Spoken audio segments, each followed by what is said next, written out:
नमस्कार दोस्तों, मैं हूं चांदनी। आज की बड़ी खबर न्यूज़ वन। दिल्ली के मौजपुर मेट्रो स्टेशन के पास एक होटल से एक महिला समेत 2 शव मिले। हाथ से लिखा एक सुसाइड नोट मिला जिसमें दावा किया गया कि दोनों एक दूसरे से प्यार करते थे और उन्होंने एक साथ अपनी जिंदगी खत्म करने का फैसला किया था। एएनआई के बाद विवरण साझा करते हुए डीसीपी नॉर्थ ईस्ट जय तिर्की ने कहा, हमें रात 8:05 घटना की जानकारी दी। पुलिस मौके पर पहुंची। लड़के का शव पंखे से लटका हुआ था और महिला का शव बिस्तर पर पड़ा था। एक सुसाइड नोट मिला है जिसमें लिखा है कि वे दोनों एक दूसरे से प्यार करते हैं और आत्महत्या कर रहे हैं। क्राइम टीम और एफएसएल टीम मौके पर मौजूद है। पोस्टमार्टम के आधार पर आगे की कार्रवाई की जाएगी। ये 8:05 की कॉल थी, तो हम लोग तुरंत सारे सीनियर ऑफिसर मौके पे पहुंचे। तो अभी इनिशियली ये समझ में आ रहा है कि 1 बजे के आसपास इन्होंने कमरा लिया था लड़का लड़की ने, और 4 घंटे के लिए लिया था। 4 घंटे में जब वो नीचे नहीं आए तो स्टाफ ने उनको दरवाज़ा खटखटाने की कोशिश की। 7:45 बजे के आसपास जब उनको थोड़ा शक हुआ तो उन्होंने पुलिस को इत्तला किया। पुलिस की प्रेजेंस में दरवाज़ा खोला गया है। तो लड़का जो है इसमें वो पंखे से लटका हुआ पाया है, और जो लेडी है वो बिस्तर पे लेटी हुई है। उसके भी गले में कुछ निशान है। एक सुसाइड नोट है, हिंदी में लिखा हुआ है, जिसमें लिखा है कि हम दोनों एक दूसरे से प्यार करते हैं और अपनी जान ले रहे हैं। तो लड़के की शनाख्त हुई है सोहराब नाम से, जो उन्होंने अपने आइडेंटिफिकेशन दिखाई थी। अभी उसके परिवार वालों से हम लोग कांटेक्ट करने की कोशिश कर रहे हैं। उम्र 28 साल। जो लड़की है उसका नाम आयशा है, उम्र 27 साल। उसके पति आ गए हैं, उनसे हम बातचीत कर रहे हैं। आगे की कार्रवाई अभी एफएसएल और क्राइम टीम मौके पे ही है। बॉडी को हम लोग मूव करेंगे, उसके बाद पोस्टमार्टम कल कराएंगे। पोस्टमार्टम में क्या निकल के आता है उसके बाद हम आगे की कार्रवाई करते हैं। सर, ये दोनों कहाँ के रहने वाले हैं? लड़की जो है उनका एड्रेस है लोनी का, और जो लड़का है उसका एड्रेस है मेरठ का। क्या सर इन लोगों ने घर पे बता के आए थे ये मैरिड है या अभी? देखिए, अभी इसके बारे में कुछ नहीं पता। अभी हम लोग इनिशियल इन्वेस्टिगेशन कर रहे हैं। लेडी मैरिड है, उनका हस्बैंड हमारे पास में है, बातचीत कर रहे हैं। लड़के के परिवार के बारे में अभी ज़्यादा हमें इन्फॉर्मेशन नहीं है। संयुक्त राष्ट्र महासभा ने 27 अक्टूबर को गाजा में इजराइल बलों और हमास आतंकवादियों के बीच तत्काल टिकाऊ और निरंतर मानवीय संघर्ष विराम का आह्वान करते हुए एक प्रस्ताव अपनाया। जॉर्डन के नेतृत्व वाले मसौदा प्रस्ताव को महासभा द्वारा अपनाया गया है, जिसके पक्ष में 120 सीट वोट पड़े, विपक्ष में 14 वोट पड़े और 45 वोट अनुपस्थित है। प्रस्ताव पर मतदान से अनुपस्थित रहने वाले 45 देशों में आइसलैंड, भारत, पनामा, लिथुआनिया और ग्रीस शामिल थे। यह प्रस्ताव इजराइल फिलिस्तीन संकट पर संयुक्त राष्ट्र महासभा के आपातकालीन विशेष सत्र के दौरान अपनाया गया था। संयुक्त राष्ट्र महासभा को संबोधित करते हुए संयुक्त राष्ट्र में भारत के उपस्थायी प्रतिनिधि योजना पटेल ने आतंकवाद के प्रति भारत के शून्य सहिष्णुता दृष्टिकोण को दोहराया है। The terror attacks in Israel on 7th October were shocking and deserve condemnation. Terrorism is a malignancy and knows no borders, nationality or race. Let us keep aside differences, unite and adopt a zero tolerance approach to terrorism.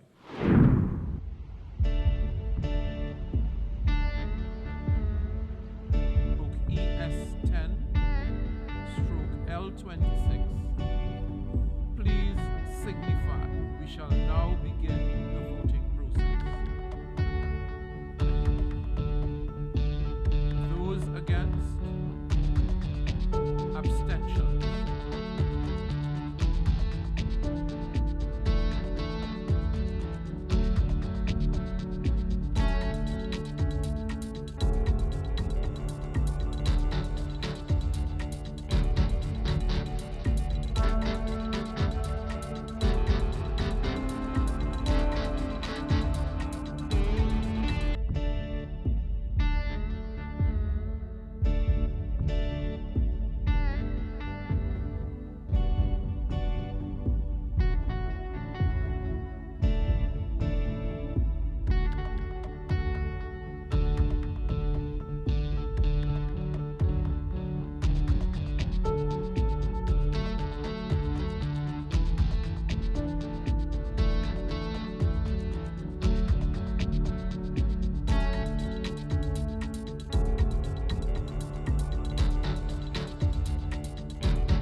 In a world where differences and disputes should be resolved by dialogue, This august body should be deeply concerned at recourse to violence. That too, when it happens on a scale and intensity that is an affront to basic human values. Violence as a means to achieve political objectives damages indiscriminately and does not pave the way for any durable solutions. The terror attacks in Israel on 7th October were shocking and deserve condemnation. Our thoughts are also with those taken hostages. We call for their immediate and unconditional release. Terrorism is a malignancy and knows no borders, nationality, or race. The world should not buy into any justification of terror acts. Let us keep aside differences, unite, and adopt a zero-tolerance approach to terrorism. देश के लिए अपने प्राण न्योछावर करने वाले वीरों को श्रद्धांजलि देने के लिए इस साल 9 अगस्त को राष्ट्रव्यापी मेरी माटी मेरा देश अभियान शुरू किया गया था। देश के कोने कोने से 7,500 कलाशों में मिट्टी लेकर अमृत कलश यात्रा 30 अक्टूबर को नई दिल्ली में समाप्त हुई। उसके बाद 7,500 कलाशों के मिट्टी और पैदों के मिलाकर राष्ट्रीय युद्ध स्मारक के पास एक अमृत वाटिका बनाई जाएगी। ये अमृत वाटिका एक भारत श्रेष्ठ भारत की भी भव्य प्रतीक बनेगी।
दिल्ली एनसीआर में प्याज की कीमत शतक के करीब पहुंच गई है। इस इलाके में प्याज की खुदरा कीमत 100 रुपये तक पहुंच गई है तो बाजार में यह 80 रुपये के आसपास पहुंच गया है। जानकारों का कहना है कि प्याज की कीमत अभी भी तेजी से बढ़ रही है।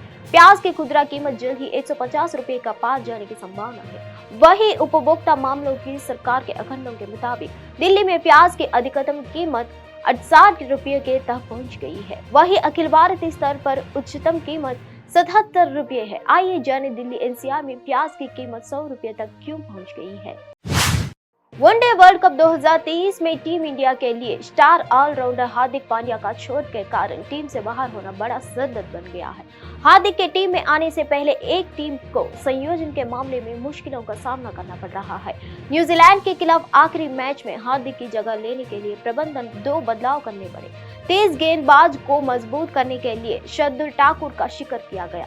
मोहम्मद शमी को लेना पड़ा। साथ ही बल्लेबाजी को मजबूत करने के लिए सूर्य कुमार यादव को खिलाया गया। शमी ने जहां अपने 5 विकेट के प्रदर्शन से प्रभावित किया, वहीं सूर्य ने अहम समय पर रन आउट होकर निराशा किया। लखनऊ में रविवार को इंग्लैंड के खिलाफ होने वाले मैच के लिए भारतीय टीम की संरचना को लेकर हर कोई उत्सुक है। मध्य प्रदेश के इंदौर में एक तेल फैक्ट्री में भीषण आग लग गई। शाम 5 बजे अग्निशमन विभाग को सूचना मिली कि आग फैल गई है। फायर ब्रिगेड की टीम मौके पर आई। आग भयानक रूप से फैल गई है। आग पर काबू पाने के लिए दमकल की गाड़ियां 6 गाड़ियां भेजी गई। घटना मंगलिया पुलिस चौकी के पास पिपलिया गांव की है। अग्निशमन विभाग के कर्मियों ने बताया कि आग बुझाने में अभी और समय लग सकता है। आग लगने का कारण अभी भी अज्ञात है। मंगलिया पुलिस चौकी और शिप्रातानी के पुलिस अधिकारी भी मौके पर मौजूद है। जिले के गुरारू प्रखंड के मीठापुर गांव में गुरुवार को दिवंगत प्रोफेसर रामनरेश यादव को प्रतिमा का अनावरण कार्यक्रम में बिहार के सहकारिता मंत्री डॉक्टर सुरेंद्र प्रसाद यादव पहुंचे।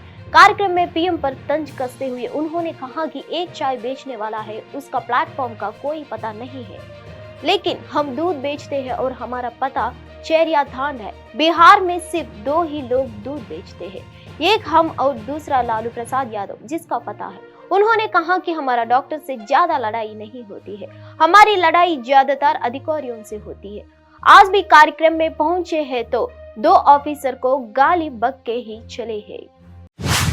गुरुग्राम पुलिस ने एक दुकानदार से 20 लाख रुपए की सोने की रंगदारी मांगने के 3 आरोपियों को गिरफ्तार किया है। पुलिस की गिरफ्तार में आए 3 आरोपियों ने लिखित पत्र और एक मेमोरी कार्ड के जरिए शहर के एक नमी दुकानदार को धमकी दी। आरोपियों ने कहा कि 20 लाख रुपए का सोना लेकर यमुना एक्सप्रेसवे पुल के नीचे पहुंचे। अगर पुलों के नीचे नहीं आए तो तुम्हारी जान जाएगी और दुकान और गोदाम में आग लगा दी जाएगी। वहीं इस धमकी के बाद दुकानदार ने पुलिस के पास मामले की शिकायत की। इसके बाद पुलिस हरकत में आई और आरोपियों को धर दबोचा। मध्य प्रदेश विधानसभा चुनाव से राजनीतिक पारी की शुरुआत करने का चक्कर में डिंडौरी के एक प्राचार्य ने पहले नौकरी से इस्तीफा दिया और 60 लाख रुपए भी खर्च किया। इसके बाद भी उन्हें कांग्रेस पार्टी से टिकट नहीं मिला, जिसके बाद उनका विरोध बढ़ गया। गवाह सड़क में आ गए हैं। पूर्व प्राचार्य टोक सिंह ने कांग्रेसियों पर धोखेबाजी का आरोप लगाते हुए कहा कि अब तक 60 लाख रुपए से अधिक खर्च करने के बाद टिकट ना मिलने और नौकरी जाने से वह सड़क पर आ गई है।